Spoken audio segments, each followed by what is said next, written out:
Democratic lawmaker has joined protesters camping outside the U.S. Capitol building in Washington. Cori Bush is upset that landlords can now throw their tenants out after colleagues in Congress refused to vote on extending that moratorium. It was brought in last year to help slow the spread of COVID-19 by preventing overcrowding in shelters. The night was, it was necessary to continue this awareness because we need our the powers that be to understand that we're not just going to let this go quietly when the lives of actual people that we're supposed to represent, like actual whole people, like human beings, actually are at risk by this policy decision, or the lack of one. So we're out here.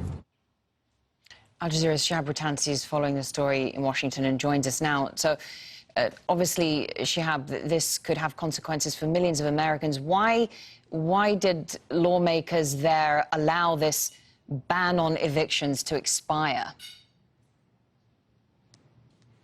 Indifference?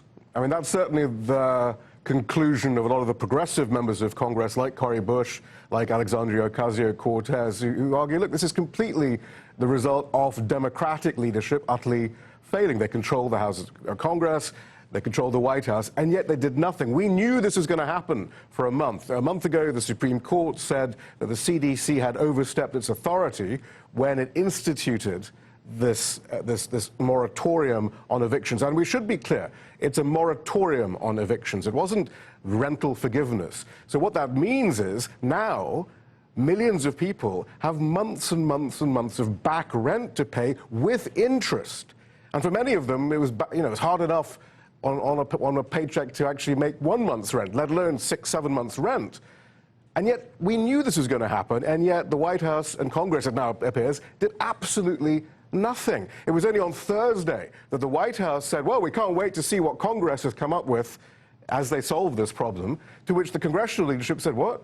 We thought you were doing this. We're not doing this. We thought you were doing this. And then we went through this terrible charade on Friday night where the Democrats went through the motions of trying to pass something very quickly, but they don't have the votes. And again, we should be very clear, it's not just Republican votes. They don't have Democrat votes, because there are plenty of centrist Democrats who either don't believe in a social safety net or are very willing to take in a lot of money from lobbyists, from property lobbyists, real estate lobbyists, developer lobbyists, and there is a property boom on right now. They want people to get evicted so they can sell property or redevelop it.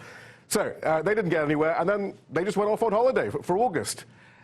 The White House now says, look, it will try and do something, and there's some good ideas being floated, like, for example, making sure that any landlord who's trying to evict a tenant first must apply for federal aid for that for the rental deficiency, for example. Great idea. But why didn't they do anything before now? I mean, it just boggles the mind. And what progressives had long been saying was, okay, the Supreme Court said this is unconstitutional, but have another executive order, and then fight it in the courts again, because at the very least then, while that's working its way through the courts, it buys more time to keep people in their homes, while an existing system that had already been instituted, which has some $46 billion in it, of which only about 6% has been dispersed, you could try and make that work. It's a terrible system, so many hurdles in it, very difficult for people to get the money, but at least we could try and make that work. But instead, the White House and Congress basically did nothing, and now we have millions facing homelessness.